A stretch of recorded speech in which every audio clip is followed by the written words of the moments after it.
نحمده ونصلي ونسلم على رسوله الكريم وخاتم النبيين وعلى آله وأزواجه وأصحابه وأتباعه أجمعين.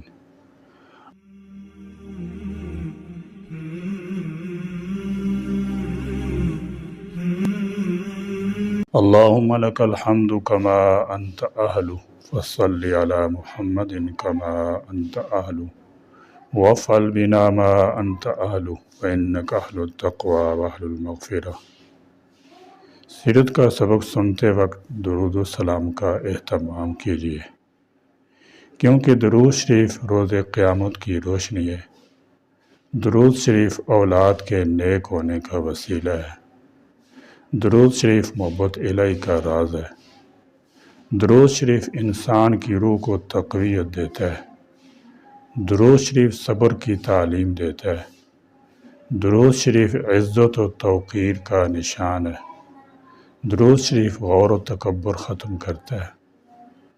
آج انشاءاللہ تعالی ہم سیرت مصطفیٰ صلی اللہ تعالی وسلم سبق نمبر 95 میں مسجد نبوی شریف کے مختلف زمانوں میں تعمیر و توسیع کے بقیہ مختصر احوال کے متعلق پڑھیں گے۔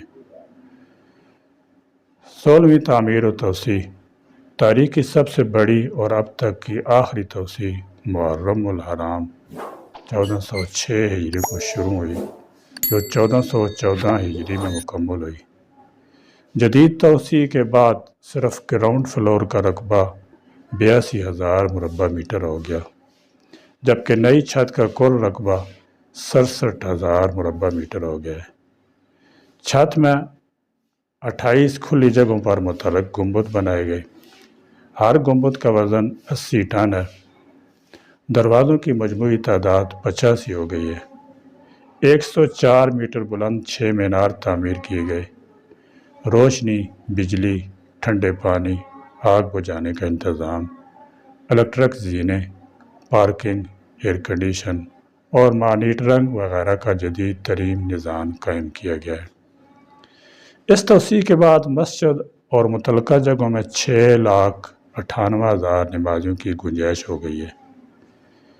اس پورے منصوبے پر 30,000 ملین ریال خرچ ہوئے۔ اب اس مسجد کا رقبہ تقریباً 10 ایکڑ پر محیط ہے۔ اگر آپ مسجد کی زیارت کریں گے تو صاف دکھائی دے گا کہ مسجد 3 حصوں میں ہے۔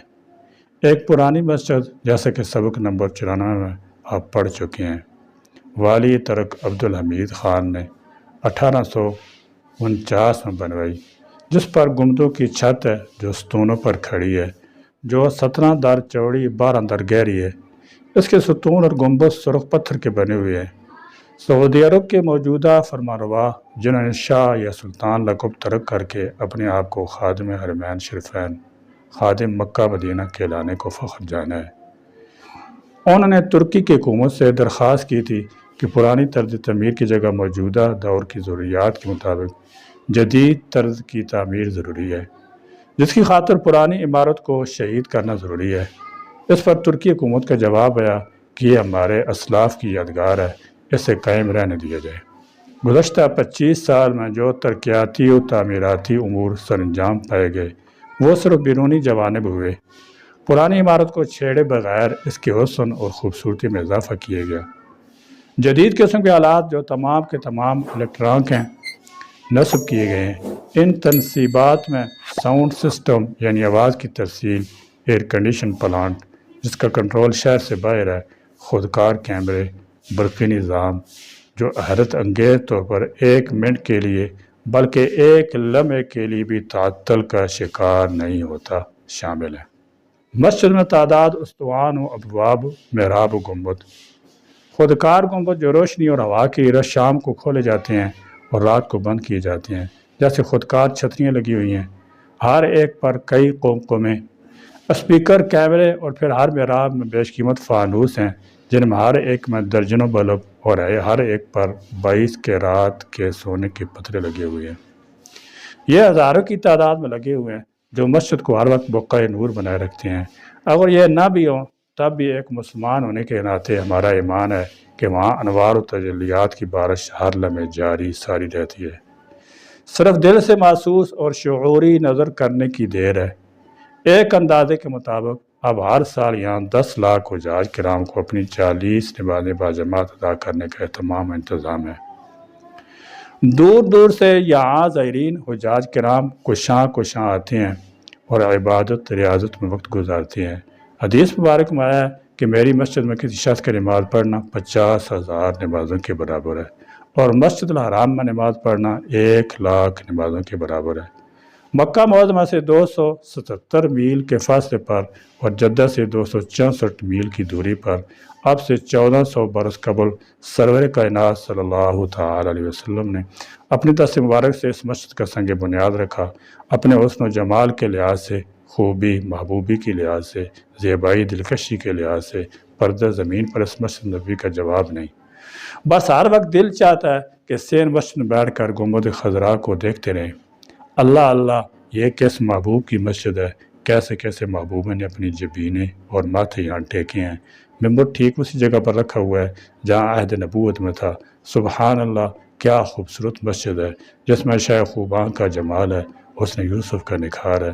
بھیڑ ہوتی ہے مگر سکون زیادہ ہے اس مقدس مقام پر، اور ہم سر کے بل بھی جائیں تو بھی گناہ گار غلام اپنے اشتیاق کو کم نہیں کر سکتے۔ اس کی گلیوں میں مدتوں تک اولیاء کرام نے جوتے نہیں پہنے، کیونکہ اس کا چپا چپا مقدس ہے، اس لیے کہ ہمارے پیارے نبی صلی اللہ تعالی وسلم کے یہاں قدم مبارک پڑے ہیں۔ مسجد کے عالم داخل کے لیے 40 ابواب ہیں۔ اس میں سڑک پر بنے ہوئے بیرونی گیٹ شامل نہیں ہیں۔ 6 خودکار زینے اس سے علیحدہ ہے۔ ان سب پر نام نمبر لکھے ہوئے ہیں: باب السلام، باب جبرائیل، باب مکہ، باب جنت البقیع، باب الرحمت، باب بدر، باب احد، باب قباء، باب الحجرہ۔ خلفائے راشدین کے نام سے ہر خلیفہ کے نام پر کئی باب ہیں۔ پھر سلطان عبدالحمید ترکی، ملک السعود، ملک فہد، ملک عبدالعزیز، باب ابو ذر، سب سے قریب ترین باب جو روضہ رسول کی جانب ہے وہ باب جبرائیل ہے۔ متعدد روایات میں آیا ہے کہ حضرت جبرائیل علیہ السلام وہی لے کر اسی باب سے حضور صلی اللہ علیہ وسلم کی خدمت میں پیش ہوا کرتے تھے۔ بس یہی وجہ تسمیہ ہے اس باب کی کہ اس کا نام باب جبرائیل کیوں ہوا۔ اس طرح ہر باب کی کوئی نہ کوئی وجہ ہے جو اس نام پر رکھا گیا ہے۔ اس کے لیے علیحدہ بیان یعنی سبق درکار ہے۔ روایات کے مطابق مسجد نبی میں داخلے کے لیے اگر باب السلام کو استعمال کیا جائے تو زیادہ افضل ہے۔ خواتین صرف باب النساء سے داخل ہوتی ہیں جو انہیں ریاض الجنہ تک پہنچاتا ہے۔ مسجد کے سینوں میں اکثر درس و تدریس کا سلسلہ مختلف زبانوں میں چلتا رہتا ہے، جس میں پاکستانی علماء بھی شرکت فرماتے ہیں۔ اس کے علاوہ مسجد کے اندر ہی ایک عظیم الشان لائبریری قائم کی گئی ہے جہاں نادر نایاب کلمی نسخے دستیاب ہیں جنہیں دیکھ کر اور پڑھ کر یقیناً ایمان کو تازگی، روح کو سرور ملتا ہے۔ یوں تو اس مسجد کا چپا چپا مقدس محترم ہے، مگر جن مقامات پر آپ صلی اللہ تعالی وسلم نے خود عبادات کی ہوں، نمازیں پڑھی ہوں، جہاں آپ کے سجود کے نشانات ثبت ہوں، اس جگہ کی عظمت و رفعت کا کیا ٹھکانہ۔ مسجد نبی میں یہ نہایت مقدس متبرک جگہ ہے جو ریاض الجنہ کہلاتی ہے۔ حضرت ابو ہریرہ رضی اللہ تعالی فرماتے ہیں کہ ہاں حضور صلی اللہ تعالی وسلم نے ارشاد فرمایا کہ میرے گھر میرے ممبر کے درمیان جنت کے باغوں میں سے ایک باغ ہے، میرا ممبر حوض پر ہے۔ حضور اکرم صلی اللہ تعالی وسلم زمانے کے یہاں 7 ستون ہیں جنہیں سنگ مرمر سنہری مینہ کاری سے سرمایہ کیا گیا ہے، جو دور سے پہچانے جاتے ہیں، کیونکہ مسجد نبوی کے جو دیگر ستون ہیں ان پر کچھ اور رنگ ہیں۔ وہ ستون جو ریاض الجنہ میں ہیں یہ ہیں: نمبر 1 ستون حنانہ، یہ محراب النبی کے قریب ہے۔ حضور اکرم صلی اللہ علیہ وسلم اس ستون کے پاس کھڑے ہو کر خطبہ ارشاد فرمایا کرتے تھے۔ روایت میں آتا ہے کہ جب تک مسجد نبوی ممبر تیار نہ ہوا تھا تو آپ صلی اللہ علیہ وسلم اس سے ٹیک لگا کر خطبہ ارشاد فرمایا کرتے تھے۔ یہ کھجور کے ایک تنے کا تھا۔ جب ممبر تیار ہو گیا تو آپ صلی اللہ علیہ وسلم اس سے ٹیک لگا کر خطبہ دینے کے لیے نئے ممبر پر چڑھے تو اس ستون سے آپ صلی اللہ علیہ وسلم کی جدائی کی وجہ سے بچوں کی طرح پھوٹ پھوٹ کر رونے کی آواز آئی۔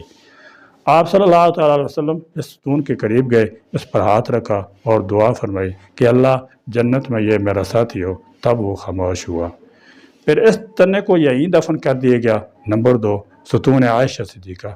ایک مرتبہ حضور اکرم صلی اللہ تعالی وسلم نے فرمایا کہ میری مسجد میں ایک ایسی جگہ ہے کہ وہ لوگوں کو وہاں نماز پڑھنے کی فضیلت کا علم ہو جائے تو وہ قرآن اندازی کرنے لگے۔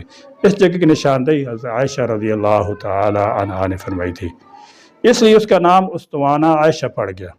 نمبر 3 ستون ابی لبابہ، ایک صحابی ابی لبابہ رضی اللہ تعالیٰ سے ایک بھول ہوئی تو انہوں نے اس کی سزا کے طور پر از خود اپنے آپ کو ستون سے باندھ لیا تھا اور توبہ استغفار کرتے رہے۔ آخر اللہ نے ان کی توبہ قبول فرمائی۔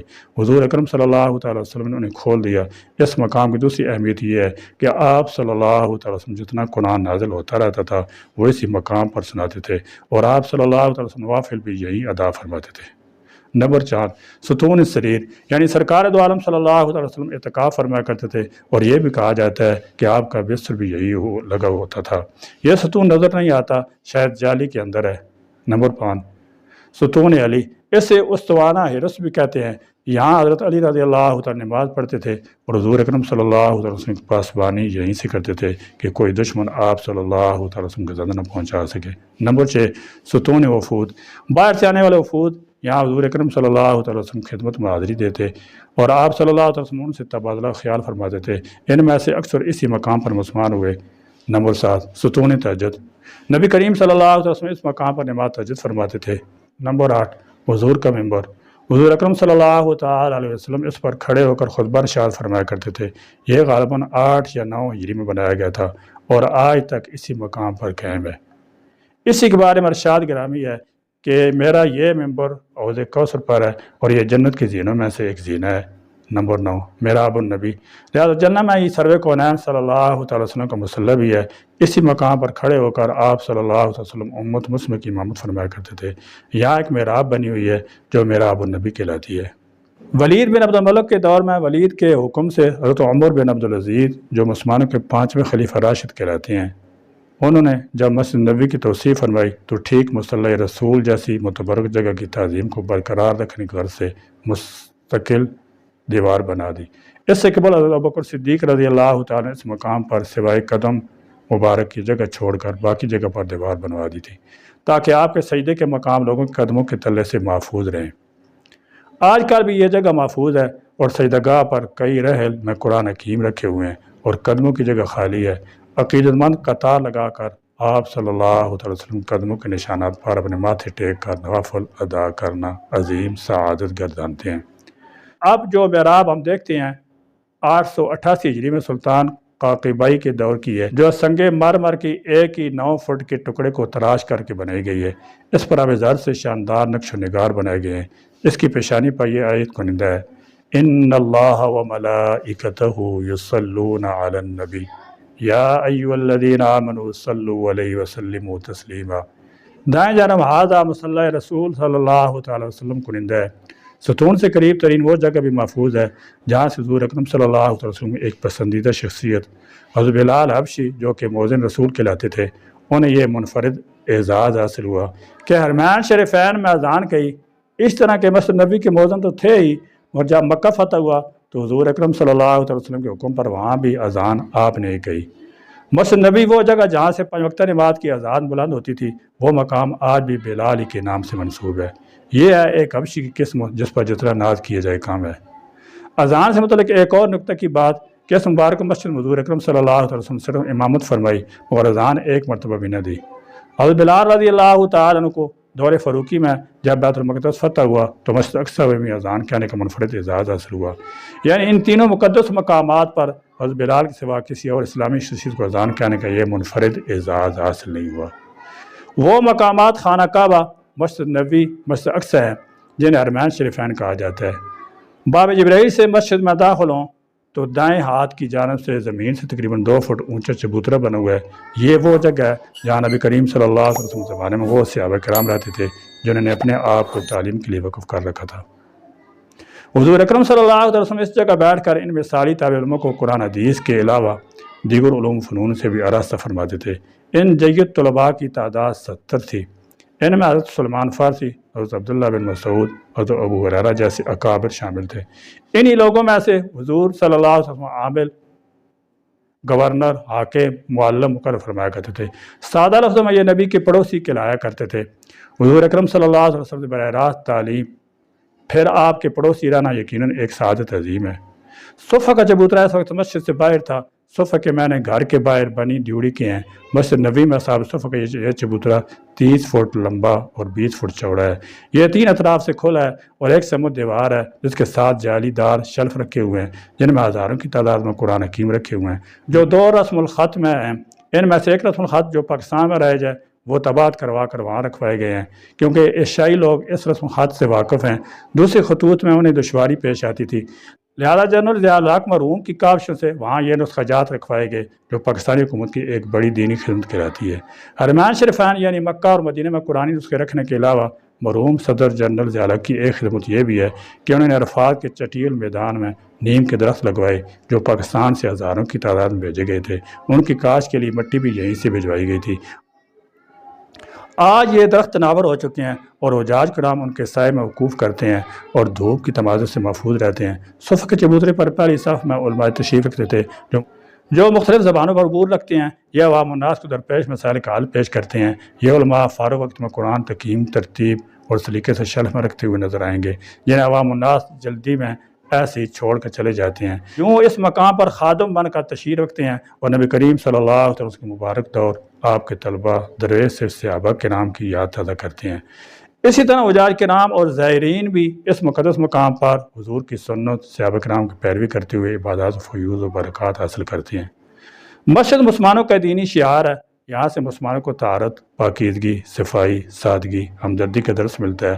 یہ مسلمانوں کو روحانی اخلاقی تربیت کے علاوہ نظم و ضبط کے پابند بناتی ہے۔ یہ ملت اسلامی کے اتحاد کی موجب ہے۔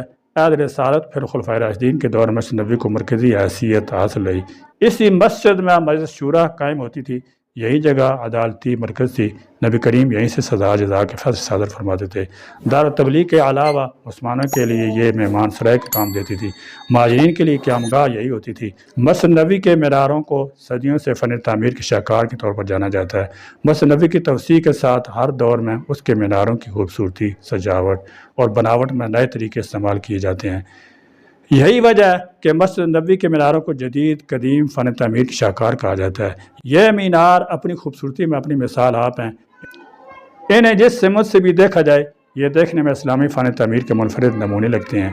میڈیا رپورٹس کے مطابق نبی اکرم صلی اللہ تعالیٰ علیہ وسلم نے مسجد کے لیے مینار اس وقت متعارف فرمائے جب مؤذن رسول حضرت بلال بن رباح رضی اللہ تعالیٰ عنہ مسجد قریب ایک گھر کی چھت سے اذان دیے کرتے تھے۔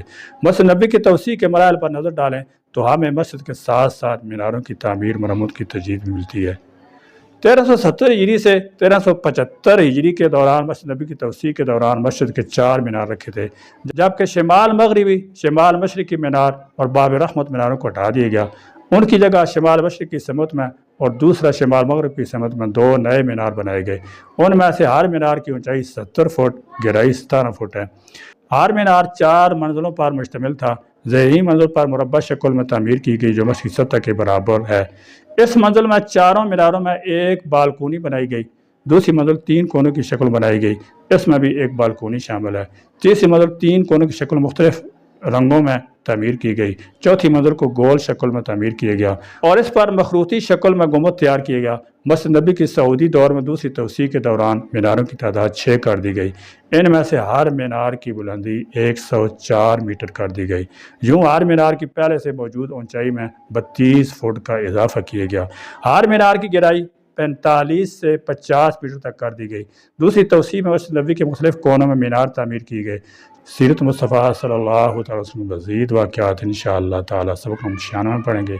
اللہ تعالیٰ ہمیں آپ صلی اللہ علیہ وسلم سیرت مطالعہ پڑھنے اور اس پر عمل پیرا ہونے کی توفیق بخشے۔ آمین۔ وآخر دعوانا الحمدللہ رب العالمین۔